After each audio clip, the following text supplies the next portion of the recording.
क्यों चढ़ रहा है? अरे ऊंचाई से देखूंगा तभी तो गेंद दिखेगी।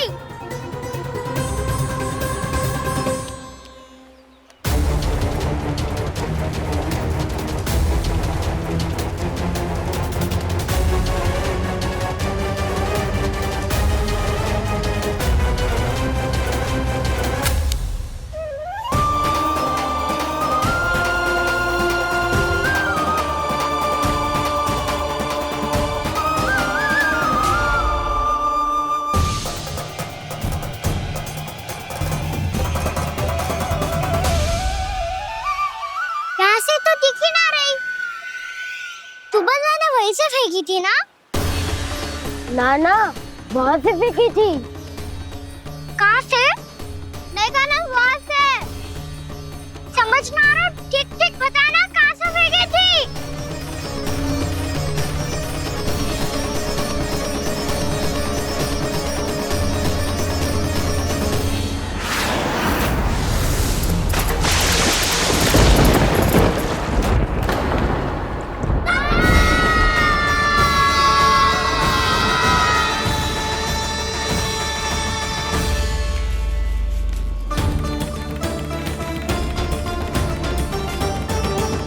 कालिया नाग के क्षेत्र में जाकर कोई भी जीवित वापस ना लौट सको।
क्या किया वाना ने? कालिया नाग तो उसे देखते ही निकल जाएगा।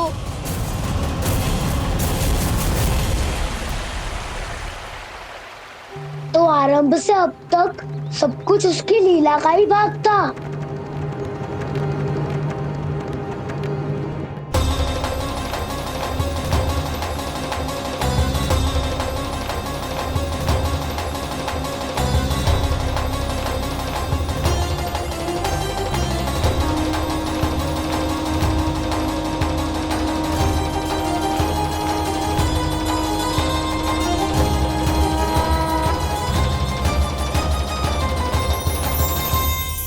इतना सुंदर रूप, मन मोहने वाली मुस्कान, अद्भुत तेज और भगवान जैसी दिव्यता।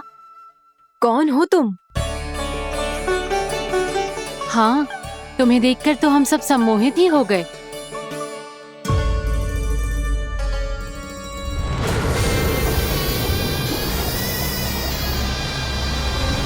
तुम जो भी हो बालक, वापस लौट जाओ। हमारा हृदय तुम्हें ही देखते रहना चाहता है, किंतु यदि हमारे पति जाग गए तो तुम्हें अवश्य हानि पहुंचाएंगे। ये बहुत विषैले है बालक, कालकोट जैसे भयानक। इनके विष से तुम नहीं बच सकोगे। नंदराज, कालिया नाग के विष का प्रभाव बढ़ते ही जा रहा है। पहले 8 कोस तक उसके विष का प्रभाव था, अब तो 1 योजन से अधिक क्षेत्र में फैलो है। जल पीने के प्रयास से अनेक पशु मारे गए हैं और नदी के निकट के वृक्ष और वनस्पति सब नष्ट होने लगे।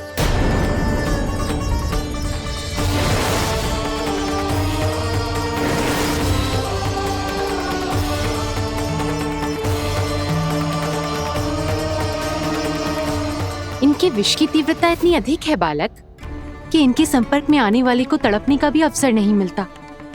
इनके विष की अग्नि क्षण भर से भी कम समय में प्राण वायु को जलाकर राख कर देती है।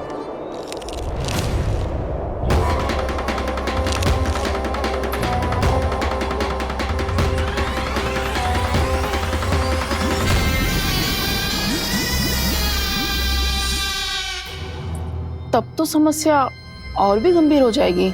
मैंने तो सुनो है कि कालिया नाग कम से कम 2 योजन लंबा है, सैकड़ों फन है उसके।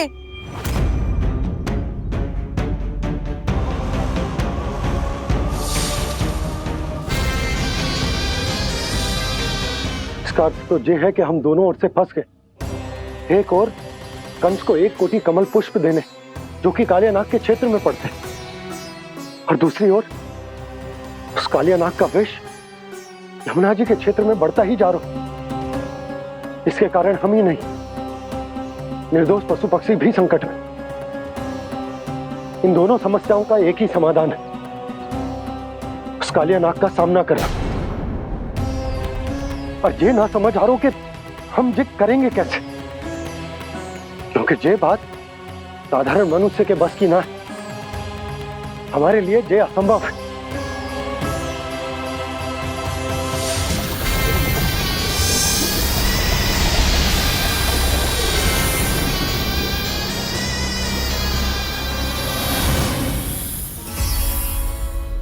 अब तो तुमने अपनी आंखों से भी देख लिया बालक, ये कितने विषैले हैं। नींद में भी विष उगलते हैं। इससे पहले कि तुम्हें कुछ हो जाए, चले जाओ यहाँ से, मान लो हमारी बात। आप सब मुझे जानती भी नहीं और फिर भी मेरी इतनी चिंता कर रही हैं आप। माँ की ममता भेदभाव नहीं जानती। तुम भी किसी के पुत्र हो और हम सब भी माँ हैं। एक माँ को हर बालक में अपनी ही संतान दिखाई देती है, इसलिए हम तुमसे विनती करते हैं, वापस चले जाओ, बचा लो अपने प्राण। मेरी चिंता मत कीजिए, मुझे कुछ नहीं होगा। होगा, अनर्थ होगा यदि ये उठ गए तो।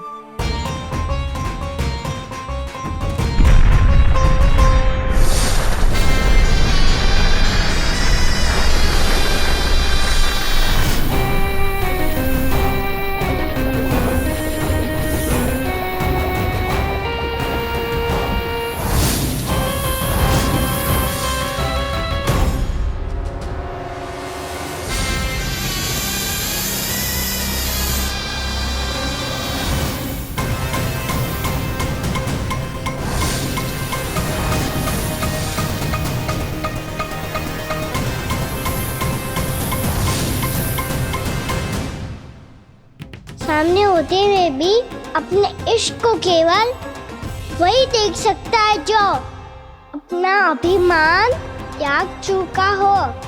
पर पूर्व जन्म में मेरा भक्त होने के नाते मेरा सत्य स्वरूप देख पाने में मुझे इसकी सहायता करनी चाहिए।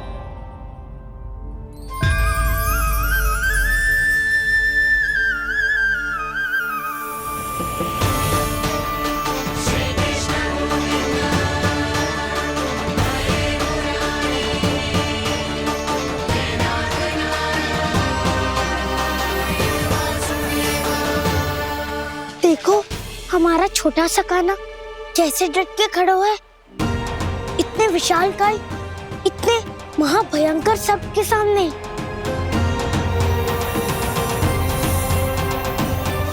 ये कोई भगवान नहीं है जो इसके सामने हाथ जोड़ रही हो तुम सब।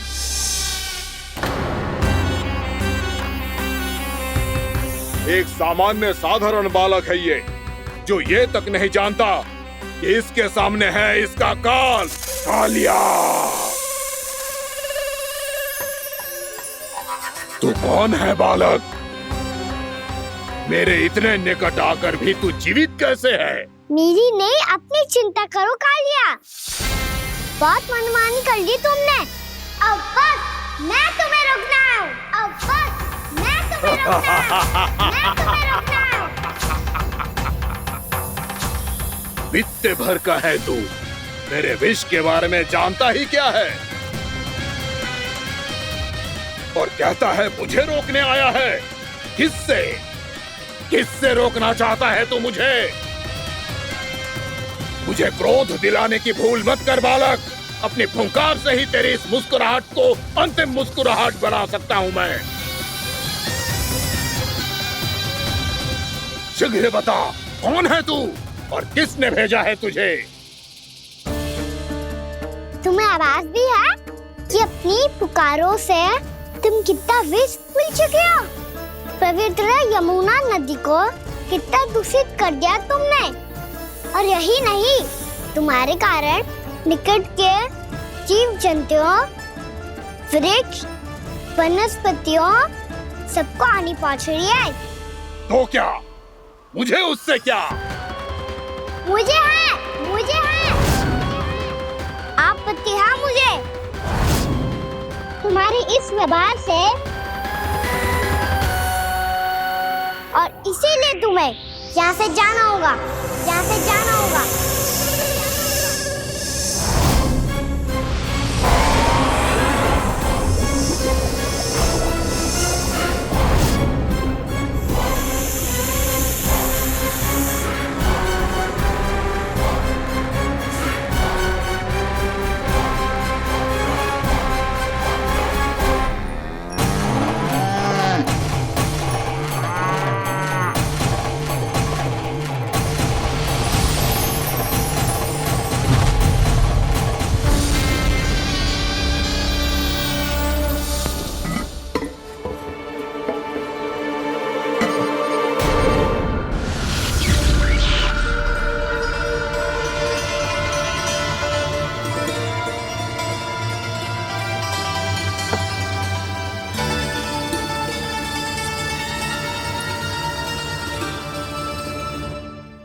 मुझे आदेश देने का साहस भी कैसे किया तूने? इस क्षेत्र को मैंने अपना राज्य बनाया है। मेरा परिवार रहता है यहाँ, और तू मुझे यहाँ से जाने के लिए कह रहा है? हाँ, क्योंकि तुम्हारे यहाँ रहने के कारण अन्य जीवों को हानि हो रही है, और मैं ऐसा नहीं होने दे सकता। मैं तो बस वही कर रहा हूँ जो एक सर्प का स्वभाव है। विष फैलाना स्वाभाविक है मेरे लिए। इसलिए मुझे चुनौती मत दे बालक। चुनौती तो मैं दे चुका हूँ कालिया। अब तो बस तुम्हें स्वीकार करनी है।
मैं भी चेतावनी दे रहा हूँ, यहाँ से चले जाओ।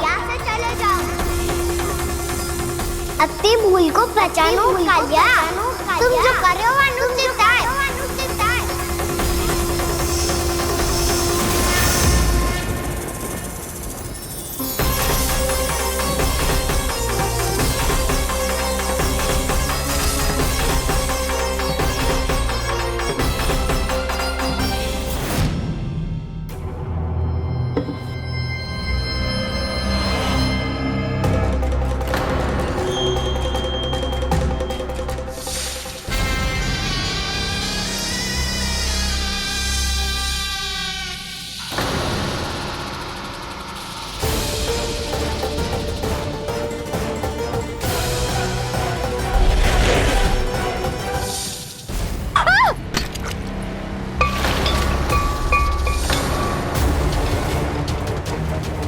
अब मैं आता हूँ। क्या हो गया सुधा? मुझे आवाज हो रहा है जी, कछु ना कछु गड़बड़ है। यशोदा, जो समस्या हमारे सामने है, हम सभी उसका समाधान खोजने में जुटे हैं। तुम विश्वास करो, मैं कोई ना कोई समाधान अवश्य ढूंढ लूंगा। हम कैसे भी करके वो कमल के पुष्प उस कंस तक पहुंचा देंगे। नाना, समस्या उससे कहीं अधिक है, उससे कहीं अधिक बड़ी, उससे कहीं अधिक भयानक है।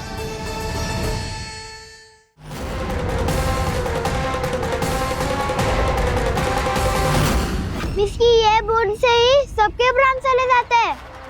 इसने तो विस्की धारियां फेंकी है खाना पे। कान्हा कैसे बच्चे को अधिक विष से? इसका विष तो क्या, ये सर स्वयं भी छू तक नहीं पाएगा हमारे कान्हा को।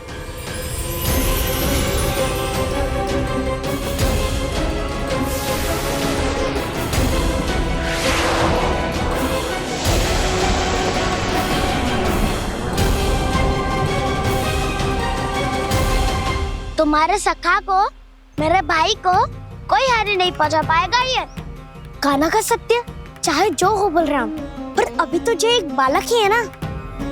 देखो कैसे विष के कारण स्थिर हो गया है।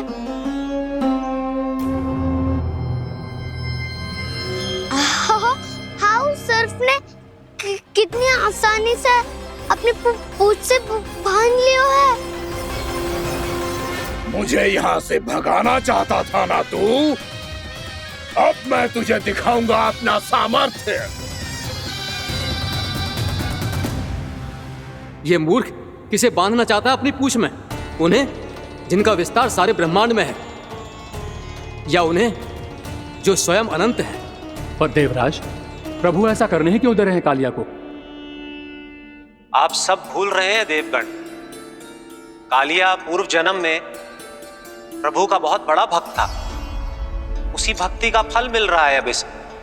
वैसे भी भक्तों के मन का भाव सबल हो तो भगवान तो सहज ही बंध जाते।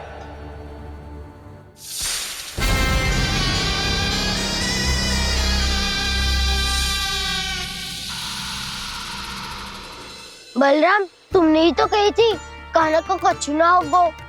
देखो दुष्ट ने चारों ओर से जकड़ लियो है।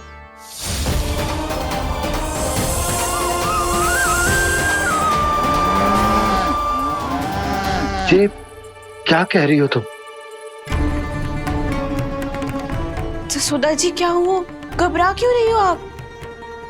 सुलक्षणा, मुझे आभास हो रहा है कुछ बहुत बड़ी अनहोनी हो गई है। नंदराज, नंदराज, नंदराज!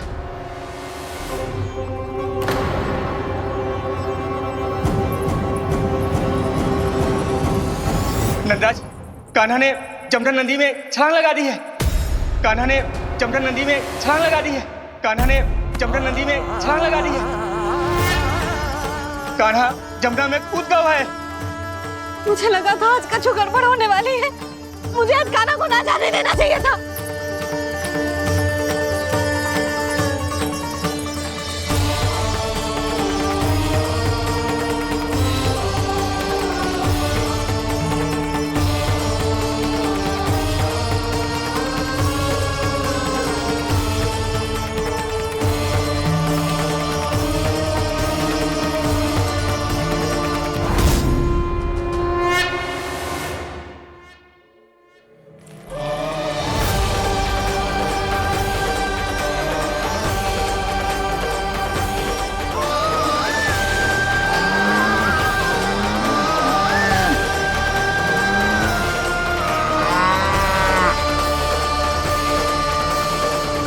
बलराम, शीघ्र कछु करो ना।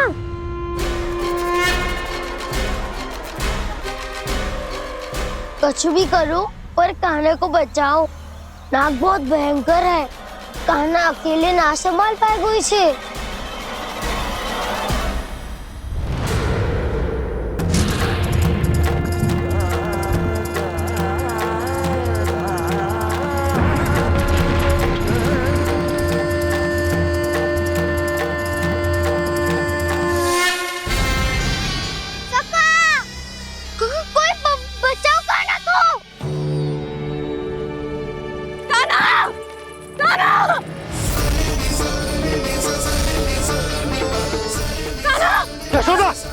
यशोदा रुको।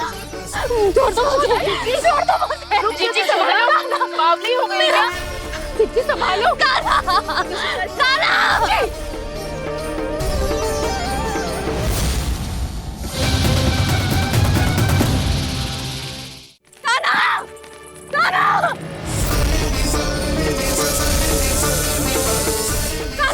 यशोदा, यशोदा रुको। छोड़ दो मुझे, छोड़ दो मुझे। जीजी संभालो, बावली हो गई क्या? जीजी संभालो। देखो अब कैसे तुम्हारे अस्थियों को तोड़कर छोटे छोटे टुकड़ों में बदल दूंगा मैं।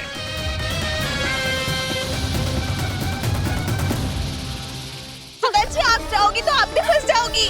अपने लल्ला के लिए मैं किसी भी संकट का सामना करने के लिए तैयार हूँ। छोड़ो। ना यशोदा, हमें कोई और उपाय खोजना पड़ेगा। कोई और उपाय? आप देख ना रही मेरा कान्हा किस दशा में है। कान्हा। मैया के वश में नहीं है, नहीं तो ये अपने लल्ला के लिए साक्षात काल का भी सामना कर ले। ये तो केवल कालिया नाग है। हे नागराज, आप मेरे प्राण ले लो, पर कान्हा को छोड़ दो। ना नागराज, आप मेरे प्राण ले लो, मैं विरोध भी ना करूंगी।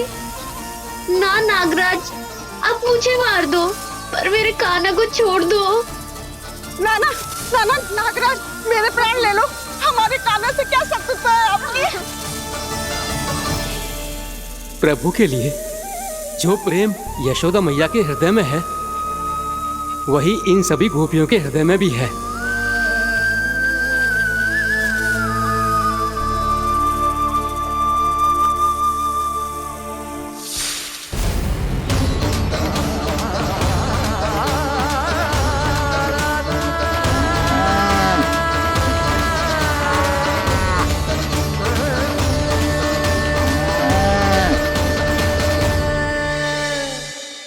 यशोदा, यशोदा, देखो इन गोप गोपियों को, इन गैयाओं को। इन सब के मन में भी तुम्हारी भांति ही ममता भरी हुई। वो सब भी कान्हा से उतना ही प्रेम और स्नेह करती हैं, उतनी ही ममता से भरी हुई हैं जितनी कि तुम। तो तुम ही सोचो, जिसके साथ इतनी ममता और इतना स्नेह, इतना प्रेम, उसका कोई क्या कर सकता है? उस कालिया नाग का वेश इस सब आशीर्वादों के सामने कछु ना है। कछु करो जी। उसे बोलो वो मेरे प्राण ले ले, मेरे कान्हा को छोड़ दे। यशोदा,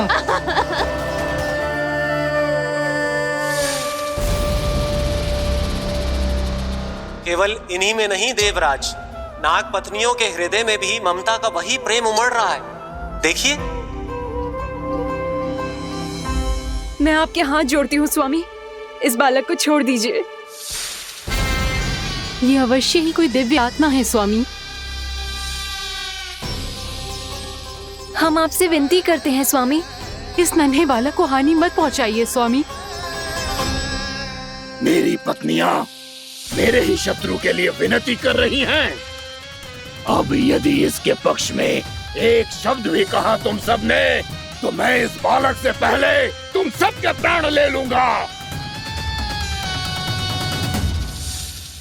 हो रहा प्रसन्न नाग कालिया, विजय को निश्चित जान।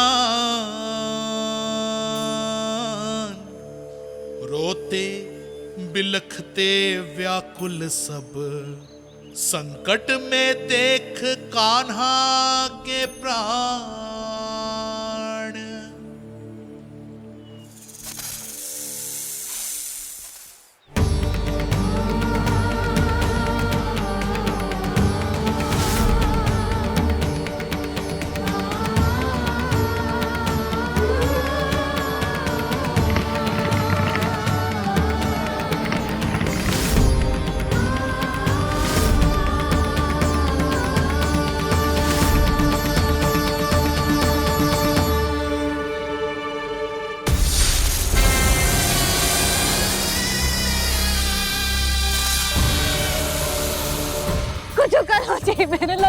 बचाओ, कोई तो कुछ करो।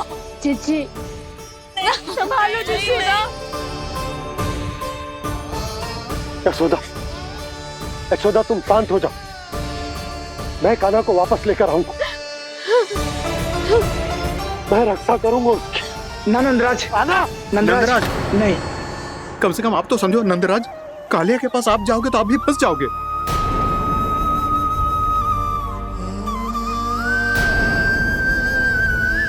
बलराम, तेरा भाई इतनी भीषण संकट में है और तुझे जरा भी दुख ना हो रहा? क्या आप सब अब तक नहीं समझ पाए कि कान्हा सच में कौन है? छोटे बाबा, आप तो उसका सत्य जानते हैं ना?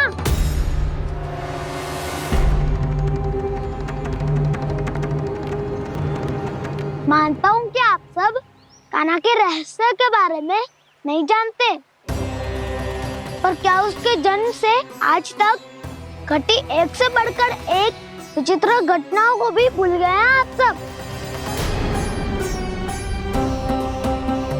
भूल गए हैं कि कैसी पूतना जैसी राक्षसी उसका कुछ बिगाड़ नहीं पाई, कैसे तरनावत जैसा भयानक राक्षस उसे एक खरोच भी नहीं दे पाया था।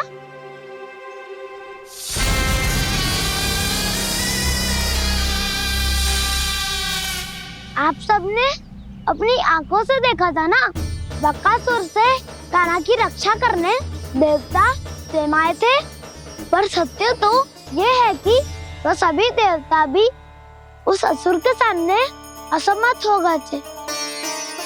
तब कान्हा ने बहुत ही आसानी से उस भयंकर असुर का वध किया था, एक ही बार में धराशायी कर दिया था उसे।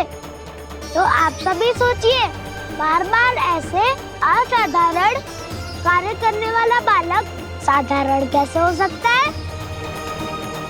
अब तो आरंभ से ही सारा सत्य जानते हैं छोटे बाबा। रहस्य छुपाने में सदैव काला की सहायता करते आए आप, और आज आप स्वयं ही उसके सत्य को भूल रहे हैं। और तुम सब भी तो जानते हो कान्हा की शक्तियों के बारे में, तो क्या तनिक भी विश्वास ना है अपने सखा पे?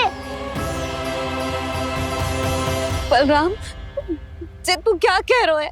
मैंने जो कहा उसका एक एक शब्द सत्य है छोटी माँ।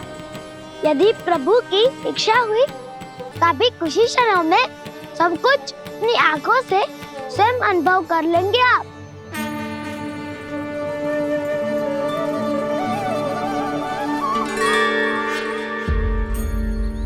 शांताकारं भुजगशयनं पद्मनाभं सुरेशं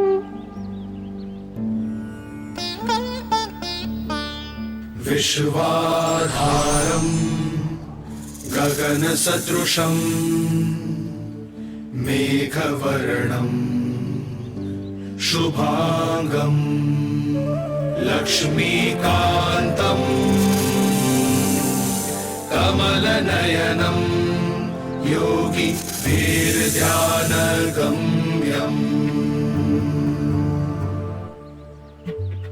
वन्दे विष्णुं भवभयहरं सर्वलोकैकनाथम्।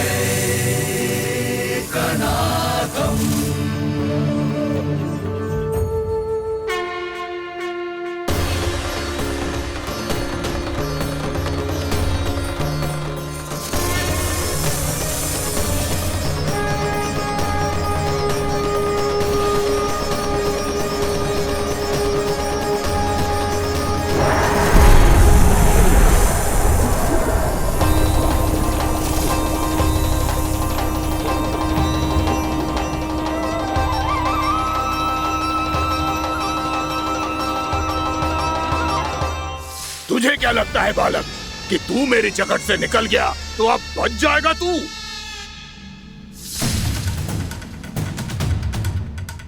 मेरे विष से अपनी प्राण रक्षा करने में सफल रहा, मेरी जकड़ से भी छूट गया, पर मेरे दंश से नहीं बच पाएगा।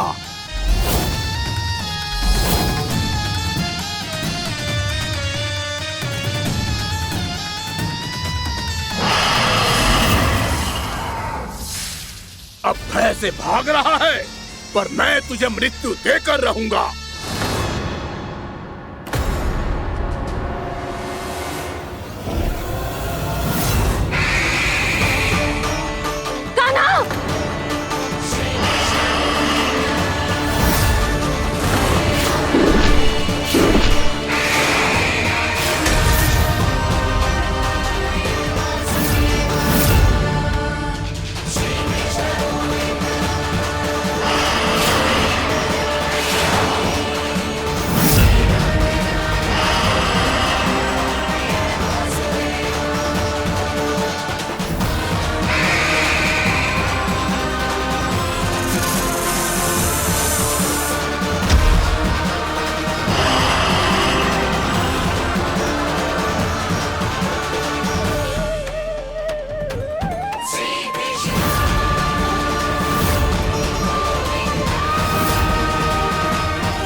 मेरा नन्हा सा कान्हा कितनी देर भाग पाएगा?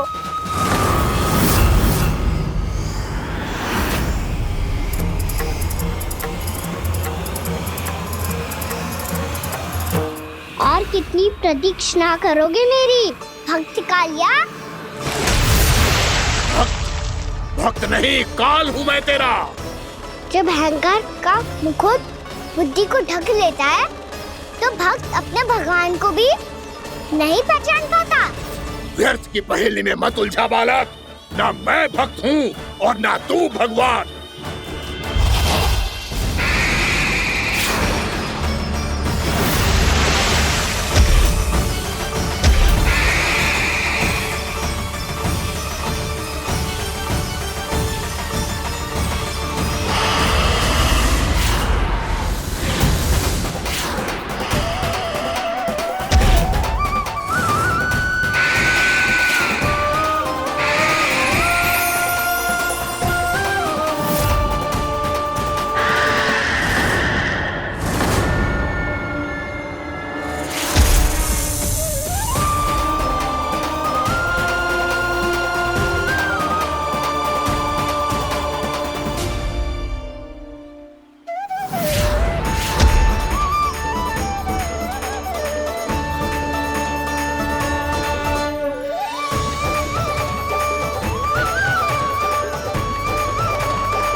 जिसके लिए इतने व्याकुल हो रहे थे, उसे छूकर कालिया नाग का हलाहल जैसा विष भी चरणामृत बन गया है और यमुना जी के जल में फैल चुके विष के प्रभाव को भी नष्ट कर रहा है।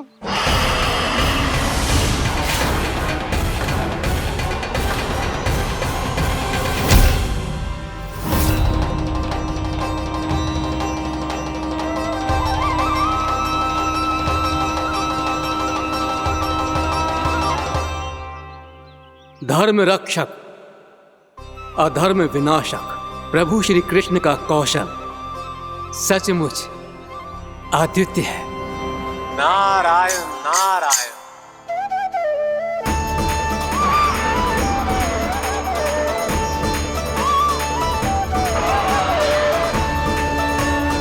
मेरा भार तुम्हारे भीतर के अहंकार का प्रतीक है कालिया। अब तुम्हारा अहंकार, तुम्हारा अनपान मेरे पाँव के नीचे है और तुम्हारी पूंछ अर्थात तुम्हारे प्राण मेरे हाथ में। करोगे भक्त?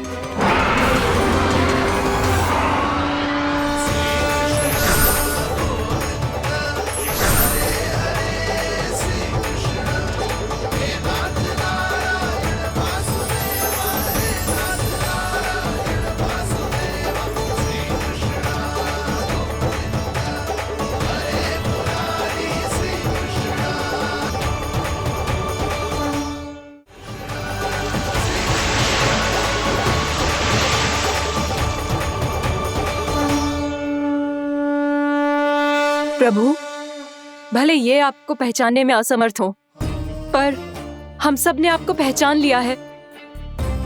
हाँ प्रभु, एक भक्त होने के नाते और एक अर्धांगिनी और माँ होने के नाते मैं आपसे इनके प्राणों की भिक्षा मांगती हूँ। अपनी कृपा दिखाइए और इन्हें क्षमा कर दीजिए। आपके लिए मित्र और शत्रु में कोई अंतर नहीं प्रभु। उसी तरह आपकी कृपा और दंड में भी कोई अंतर नहीं। दोनों दया ही तो हैं, अकारण ही किसी को प्राप्त नहीं होती। हमें विश्वास है कि हमारे पति को मिला ये दंड कोई अभिशाप नहीं है, आपका वरदान है। ये सत्य है प्रभु कि इनसे बहुत से पाप हुए हैं। इनके विष से बहुत सारे जीव जंतु को हानि पहुंची है, पर अब आपके चरण इनके शीश पर पड़ गए हैं। ऐसी कृपा तो बड़े बड़े महान महात्माओं को भी दुर्लभ है, और इन्हें प्राप्त हुआ तो अवश्य ही ये किसी महान पुण्य का ही फल है। हे प्रभु, उन्हीं पुण्य कर्मों की शक्ति का आह्वान कर मैं आपसे विनती करती हूँ, इन्हें प्राणदान दीजिए। मैं अपने इस भक्त को क्षमा अवश्य करूंगी देवियों, यदि ये अपने अहंकार को त्याग कर मुझे पहचान ले तो।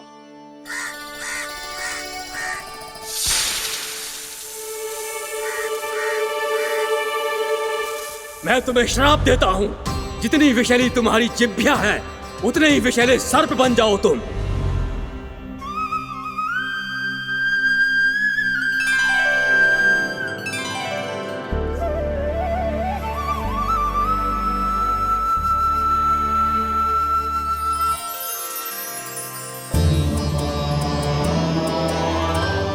नारायण, मुझे क्षमा कीजिए नारायण।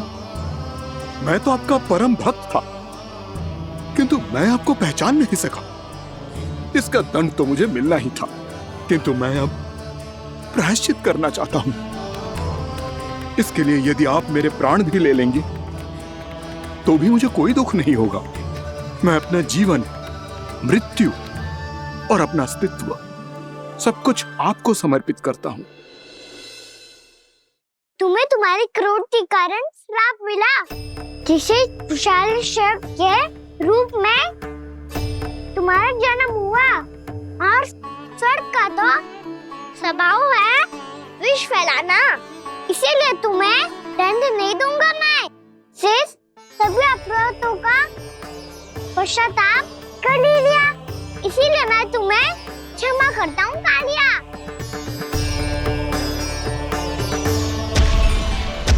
पर तुम्हें यहाँ से दूर समुद्र के बीच जाकर रहना होगा, जहाँ किसी निर्दोष का जीवन तुम्हारे विष से प्रभावित ना हो।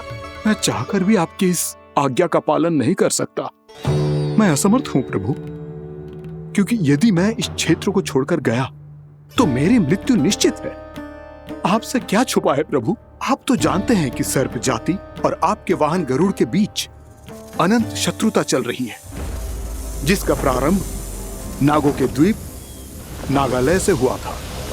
उस द्वीप पर छोटे जीवों को निगल जाने के लिए सर्प थे, और गरुड़ को सर्पों का स्वाद बहुत प्रिय था, इसलिए वो बार बार नागद्वीप जाने लगा था। पर इस कारण पूरी सर्प जाति उससे आतंकित हो गई थी। इसलिए जब भी गरुड़ वहां पहुंचता तो सभी सर्प छिपने लगते। जब गरुड़ को इसका आभास हुआ तो उसे बड़ा क्रोध आया, और वो उत्तेजना में भरकर सर्पों का शिकार करने लगा।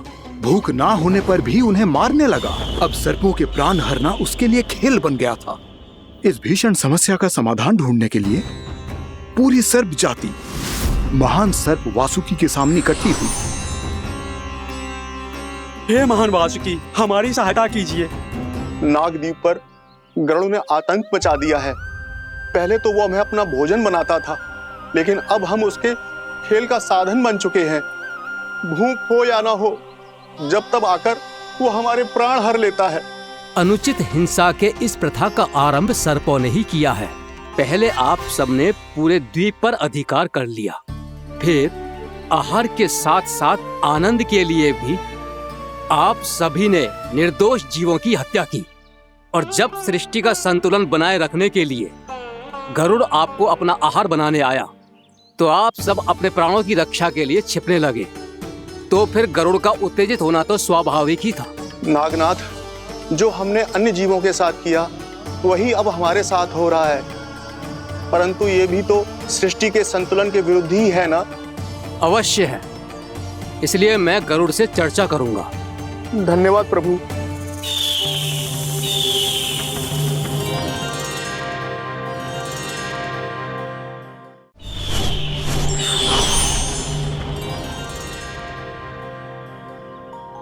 श्री नारायण के वाहन पक्षीराज गरुड़, मैं संपूर्ण सर्प जाति की ओर से आपसे एक निवेदन करने आया हूँ। कहिए, क्या कहना चाहते हैं आप? हे पक्षीराज, यदि आप हम पर ऐसे ही आक्रमण करते रहे तो शीघ्र ही हमारी प्रजाति समाप्त हो जाएगी। इसीलिए हमारी आपसे विनती है, यदि आप उचित समझें तो सर्पों के किसी एक घर से हम आपको एक सर्प प्रतिदिन अर्पित करेंगे। आप उसको आहार बनाइए और अन्य सर्पों को जीवित रहने का अधिकार दीजिए। मुझे स्वीकार है। तब से प्रतिदिन किसी एक घर से एक सर्प गरुड़ के भोजन के लिए भेजा जाने लगा। समय के साथ मेरे घर की भी बारी आई, परंतु मैंने एक बहुत बड़ी भूल कर दी। समय आ गया है स्वामी, आज गरुड़ के आहार के लिए इसे चुना गया है। कौन है यह गरुड़ और क्यों दूं मैं इसे कोई भेंट? स्वामी, सभी सर्प राज्यों और गरुड़ के बीच में यही समझौता हुआ है, हमें इसका सम्मान करना ही होगा। मैंने कोई समझौता नहीं किया, मैंने कोई वचन नहीं दिया और ना ही मैं किसी गरुड़ से भयभीत होता हूँ। यदि इस राज्य में किसी को सर्पों को अपना आहार बनाने का अधिकार है तो वो केवल मुझे है। अब से गरुड़ को दी जाने वाली हर भेंट मुझे दी जाएगी, महाविषधारी महान नागराज कालिया को। यह और कुछ नहीं, मेरा अभिमान था प्रभु, और यह मेरे इस जन्म की सबसे बड़ी भूल थी, क्योंकि फिर जब गरुड़ को इस बारे में पता चला तो। कालिया, अभिमान में आकर तूने अपने काल को ललकारा है। जिस कालिया के नाम में ही काल छिपा है, तू उसे ललकारने का दुस्साहस कर रहा है गरुड़। स्वयं को भगवान विष्णु का वाहन कहता है तो वाहन का ही कर्म कर। स्मरण रख, इस धरती के सर्वश्रेष्ठ योद्धाओं के लिए भी मैं मृत्यु का दूत हूँ। विनाश काले विपरीत बुद्धि। तो जैसे मूर्ख सदा इस युक्ति को सार्थक करते आए हैं, अपने विनाश को आमंत्रण किया है, तो अब भोग।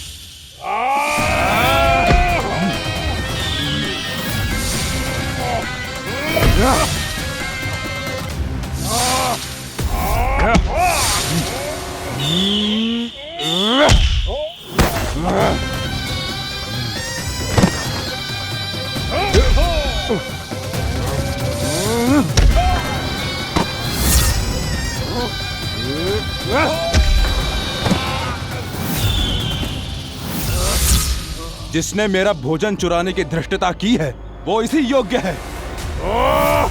तू मुझे जानता नहीं है गरुड़, मैं महाविषधारी नाग कालिया हूँ। तेरा इतना दुस्साहस कि तूने मुझ पर चरण से प्रहार किया। वाह!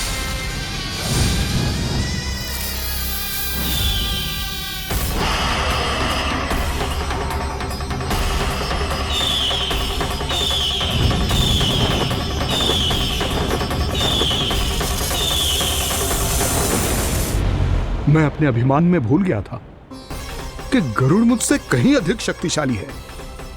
इसलिए अपने प्राणों की रक्षा करने के लिए मैं एक स्थान से दूसरे स्थान भागने लगा। नदियां, पर्वत, यहां तक कि मैंने सागर भी लांघ डाला, पर मैं जहां भी जाता गरुड़ के रूप में मेरा काल वहीं आ जाता। इसीलिए मृत्यु की आशंका से भयभीत होकर मैं अपने बड़े भाई मां कद्रू के प्रथम पुत्र अनंत शेषनाग से राय लेने चला गया। भैया, मैं यहां आपसे आपकी सहायता लेने आया हूं। मेरी एक छोटी सी भूल के कारण यह गरुड़ मेरा पीछा कर रहा है। मुझे हर समय हर स्थान पे ढूंढते रहता है। यदि उसने मुझे ढूंढ लिया तो वो निश्चित ही मेरे प्राण ले लेगा। मुझे कोई ऐसा स्थान बताइए जहां मैं अपनी पत्नी और अपनी संतानों के साथ शांति से रह सकूं। तुम यमुना नदी के किनारे वृंदावन क्षेत्र में जाके वास करो कालिया।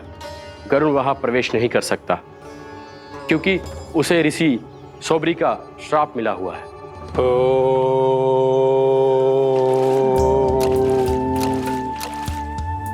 ध्यान और तपस्या का नित्य कर्म करते हुए ऋषि के मन में मछलियों के प्रति प्रेम भाव इतना बढ़ गया कि वो भूल गए सभी जीव खाद्य श्रृंखला का भाग होते हैं और मछलियां भी इस नियम की अपवाद नहीं है। उन्हें मछलियों की अटखेली इतनी अच्छी लगने लगी कि वो इस क्षेत्र के मछुआरों को भी मछली पकड़ने की अनुमति नहीं देते थे।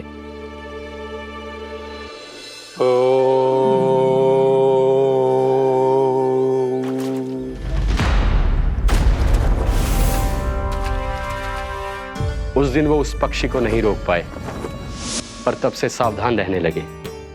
यहां तक कि अपने साधना से भी अधिक ध्यान वो पक्षियों पर केंद्रित करने लगे। ठहरो! इसी क्षण अपनी चोंच में पकड़ी इस मछली को छोड़ दो। तुम्हें इन मछलियों का आहार नहीं करना चाहिए पक्षीराज। ये तो खाद्य श्रृंखला का नियम है ऋषिवर। यदि मैं इनका आहार नहीं करूंगा तो कोई और पक्षी कर लेगा। मैं अपने आनंद या प्रतिशोध के लिए इनके प्राण नहीं ले रहा। ये तो बस मेरा भोजन है। पर यह मेरा तपस्या स्थल है। तुम यहाँ शिकार करके मेरी साधना में विघ्न नहीं डाल सकते पक्षीराज। यदि आपकी यही इच्छा है तो मैं आज के बाद यहाँ नहीं आऊंगा।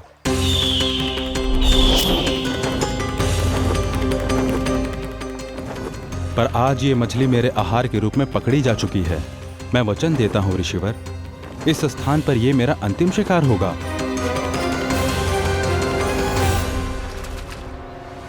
आज के बाद यदि तुमने वृंदावन की निकट उड़ान भी भरी तो तुम सैकड़ों टुकड़ों में फटकर मारे जाओगे पक्षीराज। ये मेरा श्राप है।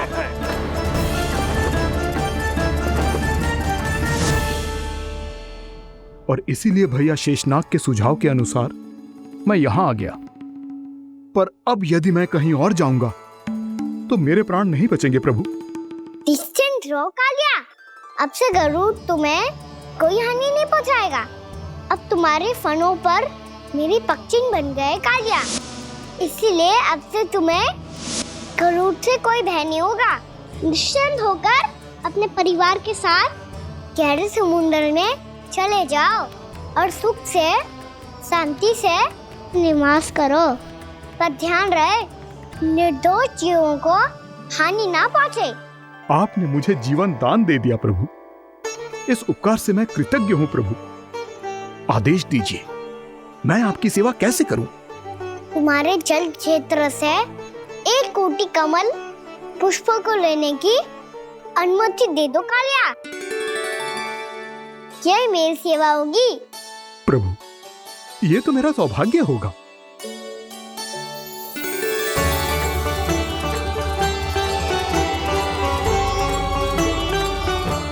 एक कोटि के स्थान पर हम 3 कोटि कमल पुष्प ले आए प्रभु।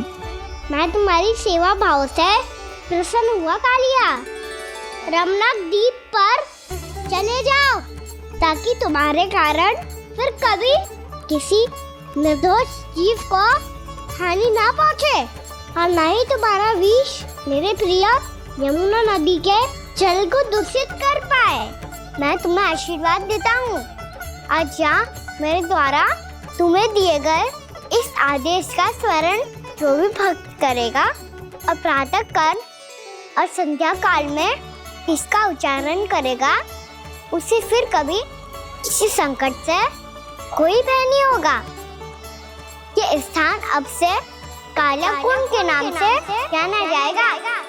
यहाँ पर स्नान करने वाला और देवताओं को इस क्षेत्र से जल का अधर देकर प्रसन्न करने वाला भक्त यदि मेरा स्मरण करके पास रखेगा तो वो अपने सभी पापों से शीघ्र ही मुक्त हो जाएगा।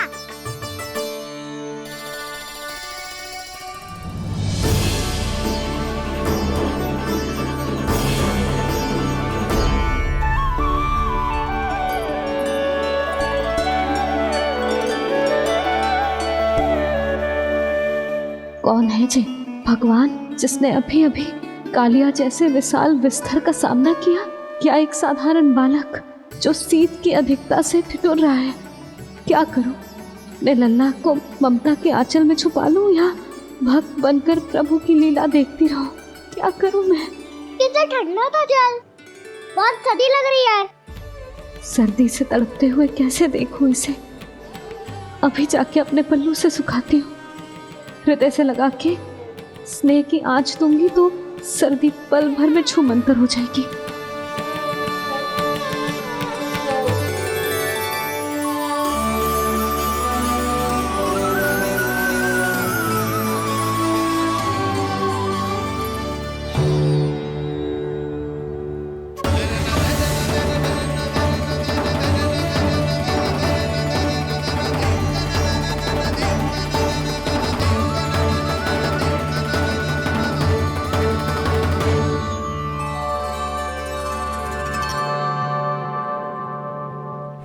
मेरी आवश्यकता ना है इसे। ये तो सच्ची में भगवान ही है जिसकी ठंड दूर करने के लिए स्वयं द्वादश आदित्य प्रकट हो गए।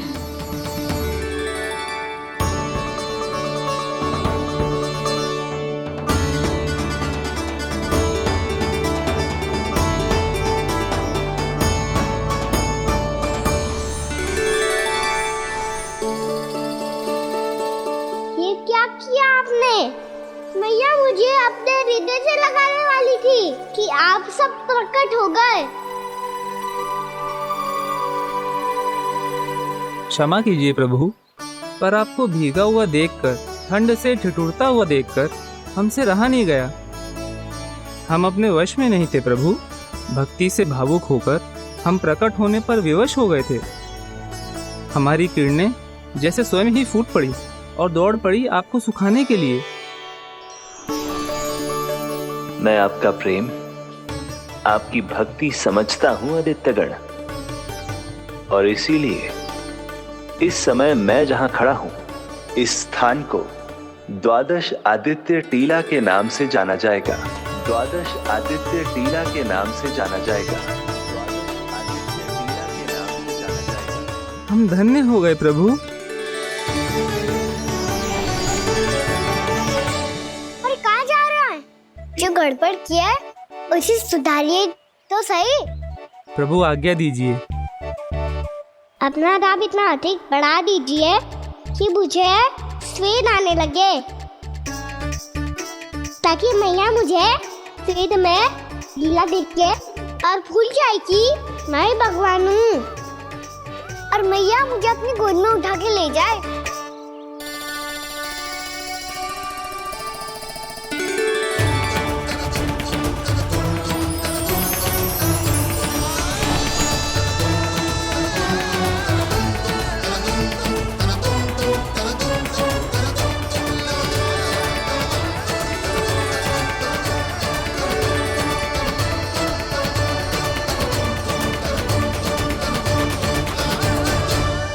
गर्मी क्यों लग रही है यहाँ? स्वेद की एक बूंद भी आती थी तो मैं अपना आंचल लेकर पहुंच जाती थी इसके पास। जानती ही नहीं थी कि चेतु स्वयं वायुदेव को आदेश दे सकता है कि वो बहने लगे और उसका सारा स्वेद सुखा दे। वायुदेव की आवश्यकता नहीं है मैया, मुझे आप ही चाहिए।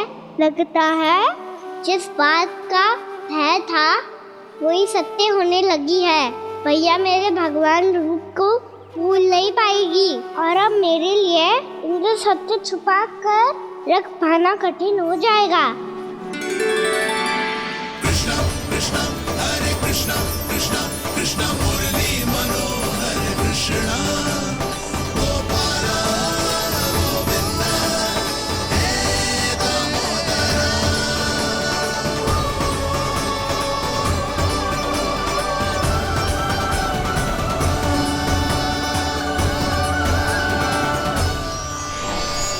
प्रभु, आपके श्वेत से बने इस प्रसंगदान सरोवर का प्रणाम स्वीकार कीजिए।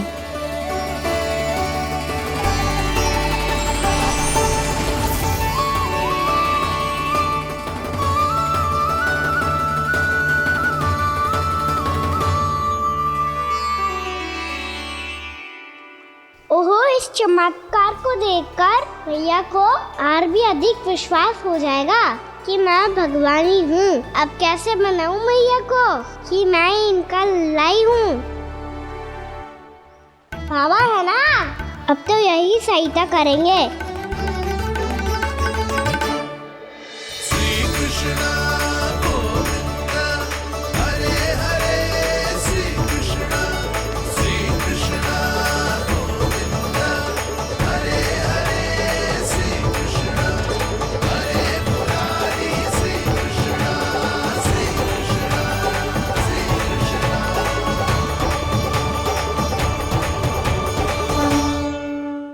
बाबा एक कोटी ना, मैंने तो 3 कोटी कमल पुष्पों का प्रबंध कर दिया है और चिंता करने की आवश्यकता ना है। 1 कोटी कमल के स्थान पर 3 कोटी कमल पुष्प मिल गए हैं। हाँ कान्हा, मैं उचित संदेश के साथ ये सारे पुष्प उस कंस के पास भिजवाता हूँ। महाप्रक्रमी कान्हा की जय, वृंदावन रक्षक कान्हा की जय, महाप्रक्रमी कान्हा की जय। भानु जी नंदराज, बाकी गांव वालों को लेकर ये सारे पुष्प इकट्ठा करो और कंस के दरबार में पहुंचाओ। जी।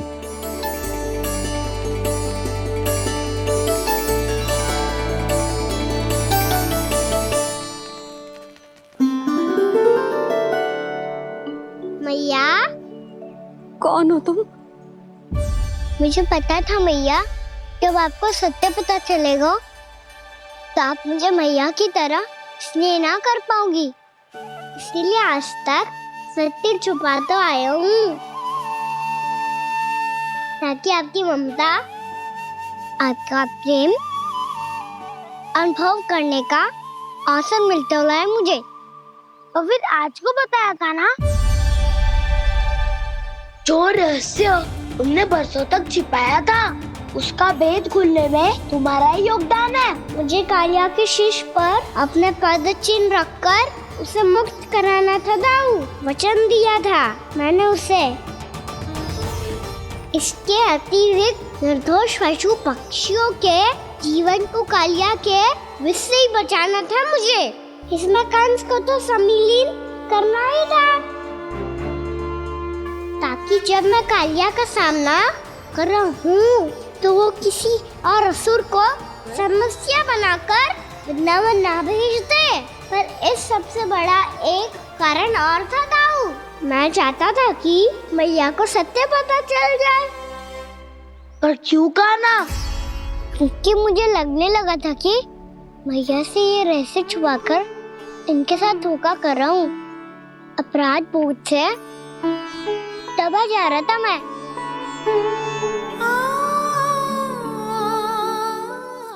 जो सत्य आपको, बाबा को, सभी को पता है, यहाँ तक कि मेरे सखा भी जानते हैं, वो सत्य मैंने मैया से छिपाया केवल इसी लोक में कि मुझे इनकी ममता प्राप्त होती रहे। पर ऐसा करके मैं अपने से निस्वार्थ प्रेम करने वाली मैया को धोखा दे रहा था। आप ही बताओ दाऊ, जो इस संसार में मुझसे सबसे अधिक भरोसा करता है, उसी के साथ छल कैसे कर सकता हूँ मैं? हाँ, मैं नारायण का अवतार हूँ, पर अपनी मैया का छोटा सा लल्ला भी तो हूँ।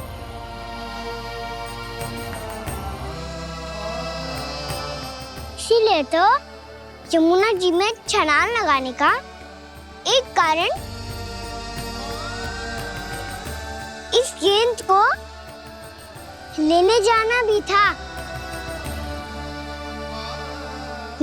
स्नेह से बनाई थी मैया ने गेंद, इसे अपने से दूर कैसे होने देता मैं? आपको आभास भी ना है मैया कि आप मेरे लिए कितने महत्वपूर्ण हो। ये सत्य है कि सभी देवता, प्रकृति, भक्त, ये सब है मेरा ध्यान रखने के लिए, मेरी सेवा करने के लिए। पर क्या इनमें से कोई भी मेरी मैया का स्थान ले सकता है?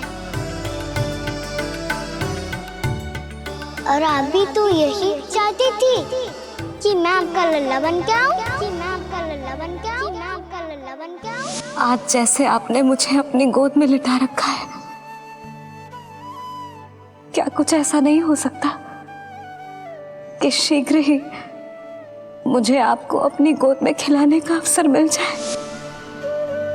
मैया, नारायण का अवतार होना क्या इतनी बड़ी समस्या है कि आप हृदय से भी राह लगा सकते? मैया,